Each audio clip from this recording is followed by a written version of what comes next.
Bienvenue à Venez, suivez-moi primaire. Cette semaine, nous verrons le cours intitulé « Je me suis souvenu de mon alliance » qui couvre les chapitres 1 à 6 d'Exode. Commençons. Dieu n'oublie pas son peuple. Après que la famille de Jacob se soit installée en Égypte grâce à Joseph, de nombreuses années passèrent et un nouveau pharaon apparut qui ne se souvenait plus de Joseph. Avec le temps, les descendants d'Israël furent réduits en esclavage et commencèrent à souffrir sous de lourds fardeaux. Au milieu de cette douleur, beaucoup se sont peut-être demandé si Dieu les avait oubliés ou l'alliance qu'il avait conclue avec leurs ancêtres. Parfois, nous aussi pouvons nous poser des questions similaires lorsque nous traversons des moments difficiles. Dieu sait-il ce que je vis? Entend-il mes prières? L'histoire de la délivrance d'Israël nous enseigne quelque chose de très important. Dieu n'oublie pas son peuple.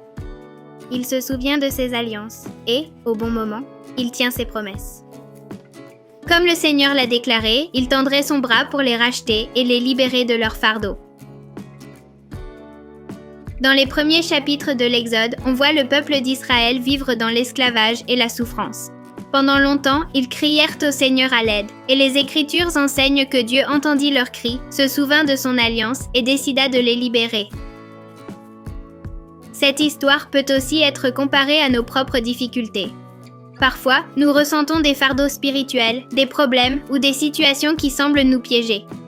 Dans ces moments-là, nous pouvons aussi nous tourner vers le Seigneur et lui demander de l'aide. Le livre de l'Exode nous rappelle que Dieu voit notre souffrance et entend nos prières.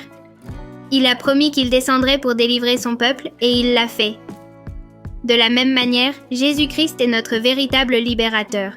Il a le pouvoir de nous aider, de nous relever dans nos épreuves et de nous libérer du péché et des fardeaux spirituels lorsque nous plaçons notre confiance en lui.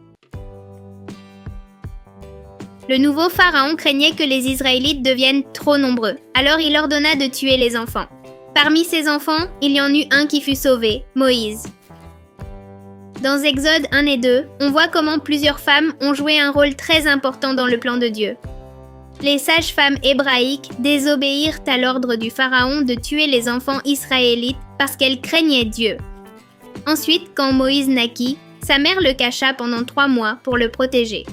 Quand elle ne put plus le cacher, elle le plaça dans un panier parmi les roseaux du Nil. La sœur de Moïse, Myriam, observait de loin pour voir ce qui allait se passer. Alors la fille du pharaon trouva le bébé et ressentit de la compassion pour lui. Elle permit même à la propre mère de Moïse de s'occuper de lui durant ses premières années. Grâce au courage et à la foi de ces femmes, la vie de Moïse fut préservée.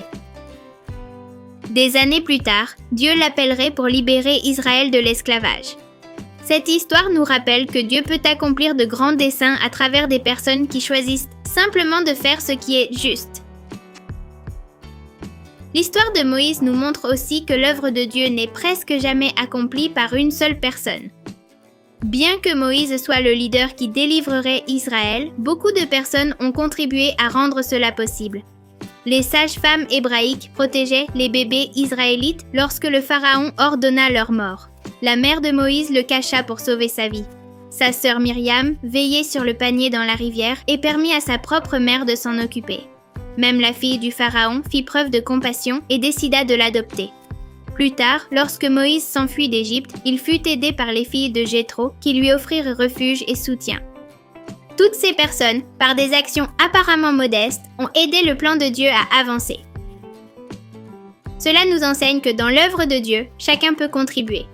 Parfois, les actes les plus simples de foi, de bonté ou de courage peuvent accomplir bien plus que ce qu'on imagine. Moïse devint quelqu'un d'important en Égypte, mais un jour il dut fuir après avoir vu un Égyptien frapper un Hébreu. En tentant de le défendre, Moïse tua l'Égyptien et cacha son corps dans le sable. Quand le pharaon l'apprit, il voulut le tuer, alors Moïse s'échappa pour sauver sa vie. Moïse s'enfuit au pays de Madian. Là, il aida des jeunes femmes qui abreuvaient leurs troupeaux et étaient dérangées par d'autres bergers. Grâce à cela, il rencontra le père des jeunes femmes, Jéthro, qui l'accueillit chez lui. Moïse resta vivre à Madian. Il épousa Séphora, la fille de Jéthro, et travailla comme berger pendant plusieurs années. Alors qu'il était berger, dans Exode 3, on trouve l'un des moments les plus sacrés de la vie de Moïse. En gardant le troupeau, il vit un buisson ardent qui ne se consumait pas. Quand il s'approcha, le Seigneur lui parla et lui dit de ne pas avancer davantage et d'ôter ses sandales, car l'endroit où il se trouvait était une terre sainte. Moïse réagit avec humilité et révérence. Il se couvrit même le visage car il ressentait du respect et de la crainte devant la présence de Dieu. Cette expérience nous enseigne que lorsque quelque chose est sacré, nous devons le traiter avec respect. Dans notre vie aussi, il y a des choses et des lieux sacrés. Les Écritures, le temple, la prière ou les moments spirituels que nous vivons. Montrer de la révérence signifie les traiter avec soin, respect et gratitude, en nous rappelant toujours combien ils sont spéciaux. Lorsque le Seigneur appela Moïse pour libérer Israël, il ne se sentait pas capable de le faire. Moïse exprima plusieurs inquiétudes. Il doutait de lui-même, pensait que le peuple ne le croirait pas et sentait qu'il n'avait pas la capacité de bien parler. Cependant, le Seigneur répondit à chacun de ses doutes. Il lui a promis d'être avec lui a donné des signes pour montrer sa puissance et lui a aussi envoyé de l'aide par son frère Aaron. Cette histoire nous enseigne quelque chose d'important. Souvent, Dieu appelle des gens qui ne se sentent pas prêts, mais quand le Seigneur appelle, il donne aussi la force, la guidance et le pouvoir pour accomplir son œuvre. De même, quand on sent que quelque chose est difficile ou qu'on n'est pas à la hauteur, on peut se rappeler que Dieu peut nous aider et nous fortifier pour faire ce qu'il nous demande. Dans ces chapitres, on voit comment le peuple d'Israël est passé d'une vie paisible en Égypte à un dur esclavage. Malgré leurs souffrances, Dieu ne les a pas oubliés. Il a entendu leurs cris et s'est souvenu de l'alliance qu'il avait faite avec Abraham, Isaac et Jacob. On apprend aussi que Dieu peut accomplir ses desseins par des personnes fidèles, comme les femmes qui ont protégé la vie de Moïse. Plus tard, le Seigneur a appelé Moïse pour libérer son peuple, et bien qu'il se sentait incapable, Dieu lui a promis d'être avec lui. Ces histoires nous enseignent que le Seigneur voit nos difficultés, entend nos prières, et a le pouvoir de nous libérer et de nous aider à accomplir son œuvre. Nous sommes Daniela Trejo et Fernando Cavaletti, et voici Viens et suis-moi primaire.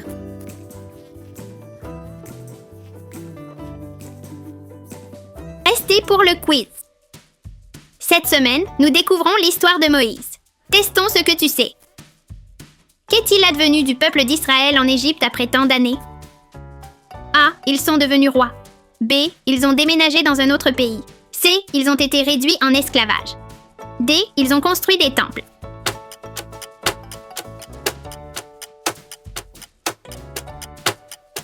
Exact. Dieu a vu leurs souffrances et ne les a pas oubliées. Qui est notre véritable libérateur? A. Moïse. B. Aaron. C. Pharaon. D. Jésus-Christ.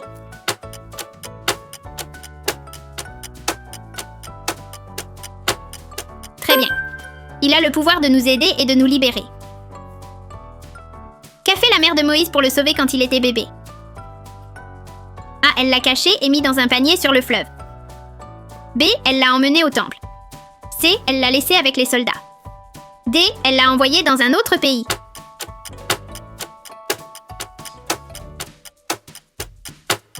Bien.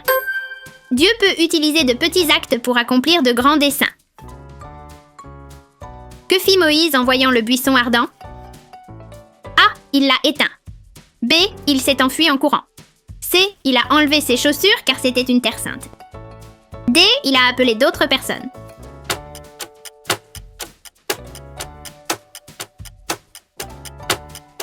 Bien. Nous devons montrer du respect pour les choses sacrées. On va monter un peu le niveau, alors appelle toute ta famille. Pourquoi les sages-femmes hébraïques n'ont-elles pas obéi à l'ordre du pharaon? A. Parce qu'elles avaient peur du pharaon. B. Parce qu'elles craignaient Dieu. C. Parce qu'elles ne voulaient pas travailler. D. Parce qu'elles voulaient fuir.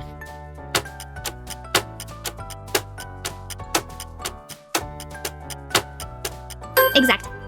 Elles ont choisi d'obéir à Dieu plutôt qu'aux hommes. Quand Dieu a appelé Moïse, comment l'a-t-il aidé face à ses doutes? A. Il a promis d'être avec lui et lui a envoyé de l'aide. B. Il l'a remplacé. C. Il lui a donné des richesses. D. Il l'a laissé seul.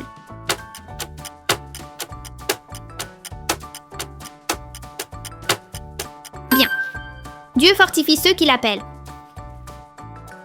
Combien en as-tu eu de bonnes? Dis-le nous dans les commentaires.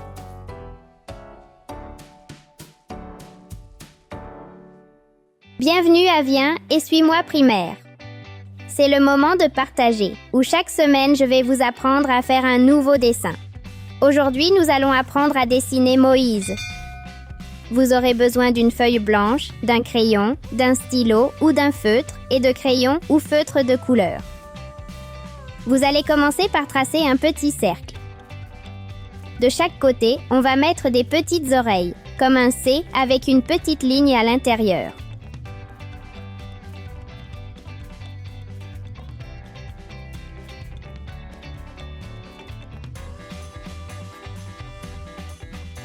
Pour faire le corps de Moïse, nous allons faire le tracé suivant. Ce sera quelque chose de très similaire à un 8.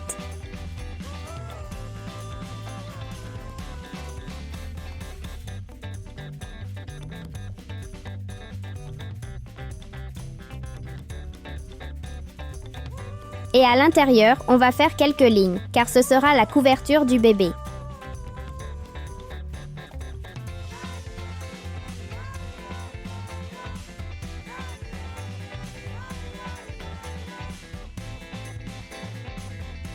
Maintenant, à l'extérieur du corps du bébé, nous allons faire un ovale.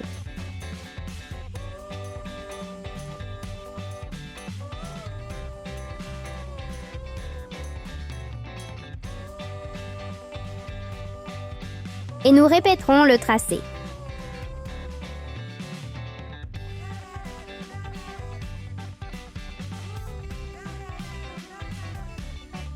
De chaque côté, nous allons faire les anses du panier. Alors, faites quelque chose comme un C et répétez le tracé à l'intérieur. Faites-le de chaque côté.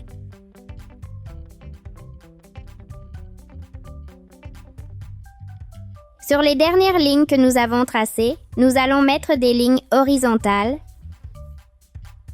tout autour du bébé.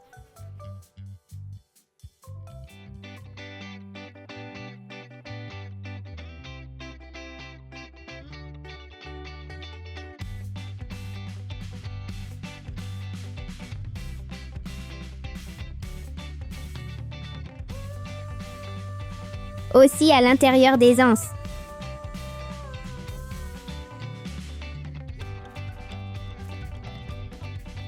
Maintenant, on va faire le visage du bébé.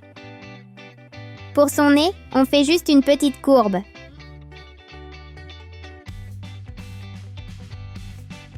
Ses sourcils seront 2 lignes inclinées. Son sourire comme un U.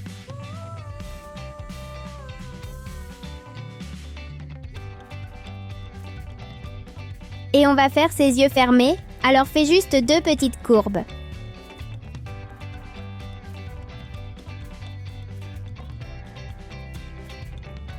Pour mieux détailler, et comme ce panier était sur une rivière, on va faire des vagues autour du panier.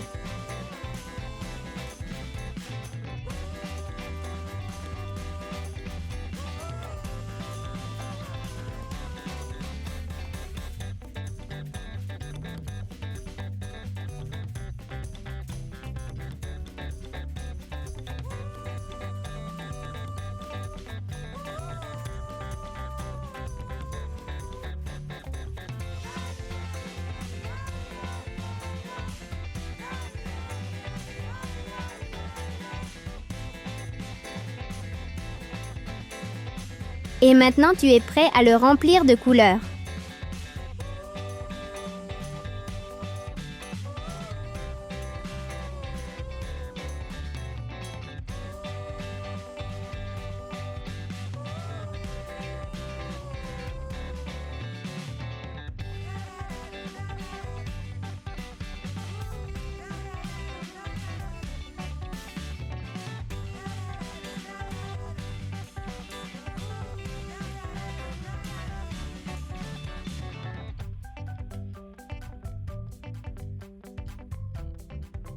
On te rappelle que cette semaine, tu vas continuer à apprendre sur Moïse. On va commencer son histoire depuis qu'il était bébé. On espère que tu t'es autant amusé que nous en faisant ce dessin. C'est tout pour aujourd'hui, mais on se revoit dans la prochaine vidéo de Viens, suis-moi, primaire. À bientôt. C'est l'heure des salutations. Merci d'avoir dessiné avec nous cette semaine. Nous saluons Gael y Daina Baque, de Ecuador. Naín Cigales, de Uruguay, Estaca Maldonado, Barrio San Carlos. Daniel Alfayo, de Veracruz, Barrio Floresta. Livia y Laura, de Santa Catarina, Brasil. Sofía Cardoso, del Barrio Fisherton, Estaca Rosario Norte, en Rosario, Argentina. Alonso de la Torre Salas, del Barrio Bellavista de Monclova, Coahuila. Maxi Cando, de Quito, Ecuador. Saria y Cristina Boror, del Barrio Económica, Estaca Milagro, en Guatemala. Adamaris y Cristal Recinos, Estaca La Esperanza, Barrio La Leyenda, en Guatemala. Iris y Luna Mejía, del Barrio Puerto Nuevo, en Guayaquil, Ecuador. Delfina Mella, Barrio 13, Estaca Norte, en Montevideo, Uruguay. Eduardo Hurtado Márquez, de Lima, Perú. Alesa, Estaca Cumbica, en Brasil. Ruth Aimé Sosa Santana, de Rama La Punta, San Luis, Argentina. Sujei y Servando Chávez Magadán, de Barrio Lomas, en Nuevo Casas Grandes, Chihuahua. Mariana Villatoro, Huehuetenango, Guatemala. Ainara Valeria, de la Torre Leiva, y Alondra Danet, de la Torre Leiva, en Barrio Elche 1, El Altet, España. Isaac Martín Cando, de Quito, Ecuador. Regina Rivero Aranda, Sofía Rivero Aranda y Daniela Martínez García, de Ciudad de México. Luana y Gianna, de Guayaquil, Ecuador. Solángel Noguera, desde Venezuela. Luan Márquez, Barrio Asturias, Estaca La Libertad, Santa Tecla, El Salvador. Nefi Petlacalco Castillo, de Tizmín, Yucatán. Carlitos, Andreita y Logan Pedrosa, de Idaho. Abril y Sergio, de Barrio Tres Cerritos, en Puebla. Laura Bustamante y Jacob Bustamante, de Barrio Centro, Estaca Montevideo Oeste, Uruguay. Celeste Lucía Barreto Ortega, de Barranquilla, Colombia, y a su tía Nini. Bianca Rea, de Barrio Cobu Creek, en West Jordan, Utah. Susanita Mendoza, de la Rama Tojocas, en Huehuetenango. Jordan Taisa y Hazel Barrenechea, del Barrio Breña, Estaca Pueblo Libre, de Lima, Perú. Laura Jazmín, Barrio Zacatenco, Estaca Linda Vista, en la Ciudad de México. Aaron Sandoval, en Utah. David Orlando Carrasco, Barrio Alamedas, Nuevo Casas Grandes. Paulette y Jensen Bielman, Chicago, Illinois. Emiliano Ruiz García, Barrio Pirámides, Estaca Querétaro. Mateo Méndez, de Guatemala. Maite Gonzabay Peralta, del Barrio Puerto Nuevo. Suri Amairani Hernández, del Barrio Vista Hermosa, de Atlixco, Puebla. Paulo y Valeria Ledesma, del Barrio Bellavista, Estaca Lomas Verdes. Irina Giselle Aro Ramírez, del Estado de México, en Cuautitlán Izcalli, Barrio Perinorte, Estaca Bosques. Alesia Fernández, desde el Progreso, Lloro, Honduras. Tiago Chung de Lama, Barrio Izaguirre, Estaca Las Palmeras, en Lima, Perú. Lari Solano, el Barrio La Rita, en Costa Rica. Mateo Salom, Barrio Recreo, Estaca Paraíso, en Barranquilla, Colombia. Jimena Rivera, Barrio Picacho, en Ciudad de México. Romina, Barrio Picacho, en Ciudad de México. Ángel Tec, de la ciudad Playa del Carmen, Barrio Playa del Carmen.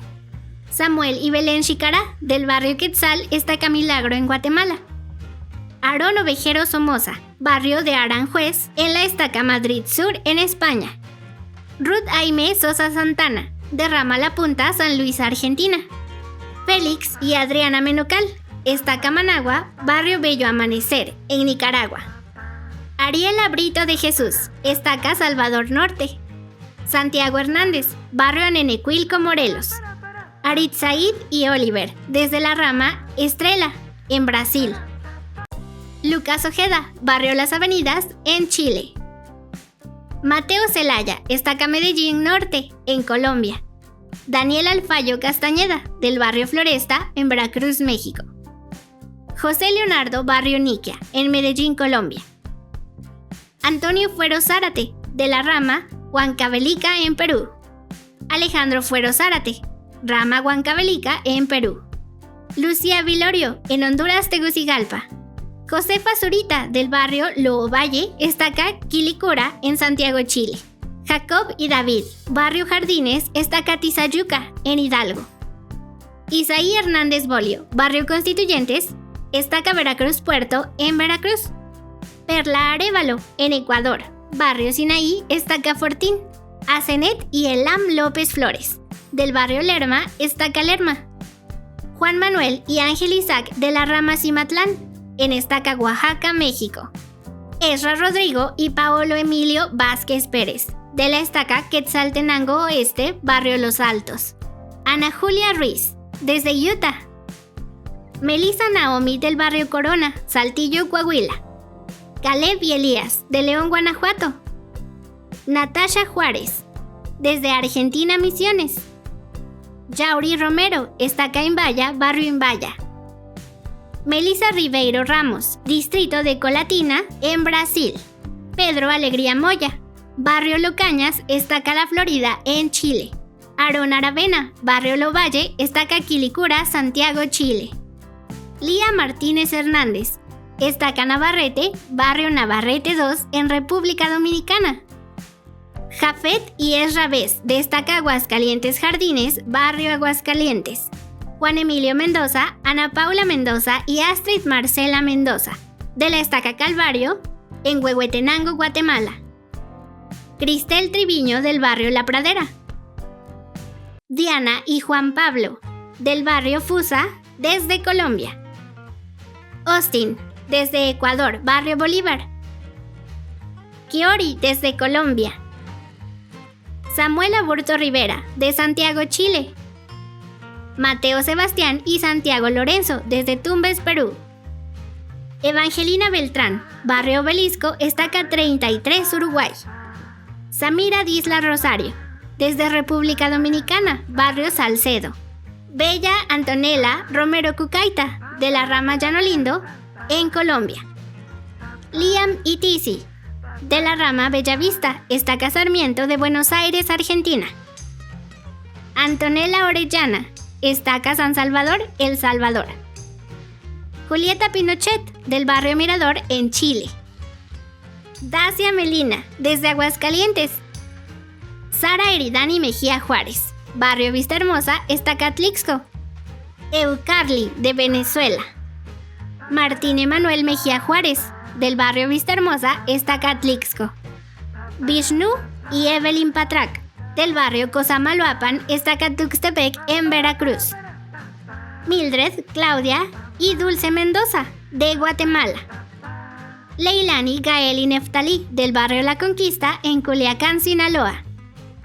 Máximo Ciro Aguilar Quintano, del barrio San Francisco, estaca Heredia, en Costa Rica. Rayen Aravena Chávez, del barrio Cartagena, en Chile. Lisandro y Germán, del barrio Juchitán, en Oaxaca. Bianca Arenas, desde Texas. Kylie y Hailey Ramos León. Miranda, del barrio Izcalli, estaca Cuautitlán. Hanna Sofía Lomote García, del barrio Jaén, estaca Jaén, en Cajamarca, Perú. Sol Ángel, desde Venezuela. Luana y Gianna, de Guayaquil, Ecuador, estaca Orquídeas. Emilio y Esteban Garibaldi, del barrio El Rancho, en Las Vegas, Nevada, y también a sus papás por enviarnos su dibujo. Domenica Ortiz, del barrio Bellavista, en Quito, Ecuador. Mateo Arévalo, en Ecuador. Ariel, estaca Industrial, barrio Victoria. Natalia Ivana Carrasco Ayala, del barrio Alamedas, estaca Dublán, en Nuevo Casas Grandes, Chihuahua. David Orlando Carrasco, en barrio Alamedas, Nuevo Casas Grandes. Liam Barrueta, Huánuco, Perú. Luna e Iris Mejía, desde Guayaquil, Ecuador. Elisapeta Faupusa, de la rama Río Colorado. Lía Yasmín Hernández Pérez, de Reynosa, Tamaulipas, estaca Reynosa Este, barrio Rodríguez. Sara del Ángel, del barrio El Molino, en Ciudad de México.